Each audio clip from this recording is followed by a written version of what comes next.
Bem-vindo de volta. Nessa aula nós vamos começar a falar sobre os modificadores ou modifiers. Os modificadores, eles são blocos de códigos que alteram o comportamento de uma função.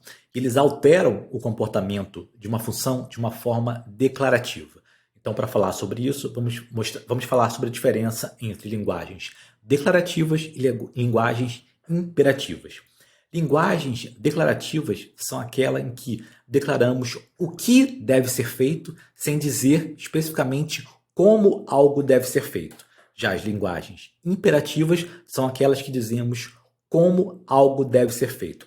Por exemplo, se quisermos fazer um sanduíche, em uma linguagem declarativa, nós diríamos algo do tipo: faça um sanduíche de queijo. Note que eu estou dizendo o que deve ser feito sem especificar como tal deve ser feito. Já o mesmo exemplo, numa linguagem imperativa, seria o seguinte: pegue duas fatias de pão, coloque queijo entre as duas fatias de pão e junte as duas fatias de pão. Veja que agora eu estou dizendo como algo deve ser feito, ao invés de dizer apenas o que deve ser feito.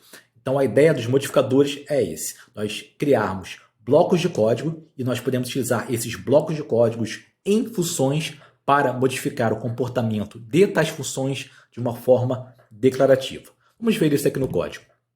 Eu tenho aqui um novo contrato, contract modifier, e agora vamos dizer que nesse contrato vai ter duas variáveis de estado, uma que vai guardar o dono do contrato e uma outra que vai ser uma variável de estado, sendo que essa variável de estado só vai poder ser alterada pelo dono do contrato. Vamos começar criando uma variável chamada dono, que vai ser a do dono do contrato, ou seja, daquele que fez o deploy do contrato. Então eu já vou inicializar ela com message.sender, e uma outra variável de estado pode ser uma int, vou botar ela de restrita, e eu só vai poder alterar essa variável aquele que for o dono do contrato. Como a gente costuma fazer isso? Bom, primeiro vamos criar uma função que vai alterar a variável restrita, set restrita, e aqui ele pode receber um valor, ela vai ser pública, e aqui vamos alterar a variável restrita igual a valor, porém, como eu quero que a variável restrita só seja alterada pelo dono do contrato, eu posso colocar aqui antes de alterar, poderia até ser depois, mas eu costumo colocar no início,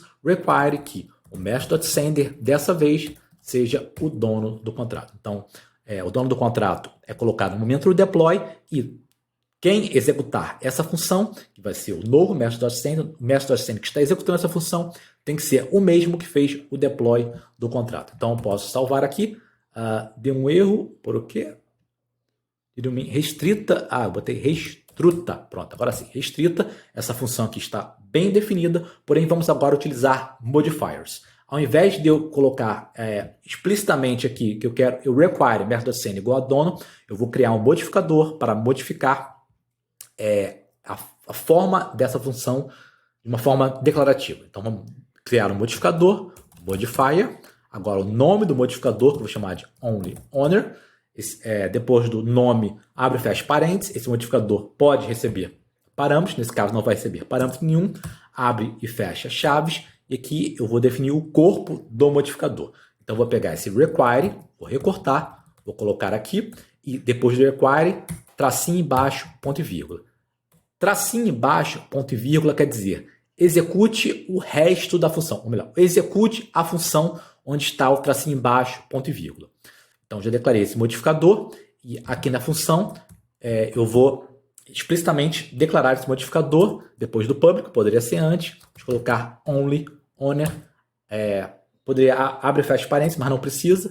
Veja que se eu salvar agora, ele compilou sem problema. Então, eu estou modificando o comportamento da função set restrita utilizando o modifier onlyOwner, que vai inserir o require method.sender antes do corpo da função, porque o corpo da função entra onde está o ponto e vírgula, o tracinho embaixo, ponto e vírgula. Bom, ele compilou, vamos fazer o deploy, ver se funcionou. Deploy.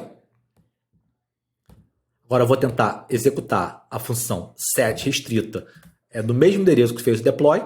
Deve funcionar. Agora vamos aqui em cima alterar a conta que vai executar a transação. Então agora ele deve dar um erro.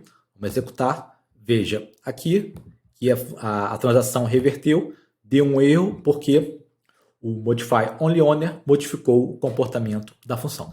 Então a gente pode utilizar modifiers tanto para escrever melhor a função, para deixar ela mais inteligível, ou para reutilizar o mesmo bloco de código diversas vezes ao longo do contrato. Então existem esses dois propósitos, que é reutilizar o mesmo bloco de código e reescrever a função de forma que ela fique mais facilmente compreensível, mais facilmente lida, porque agora o onlyOwner está incluído de uma forma declarativa.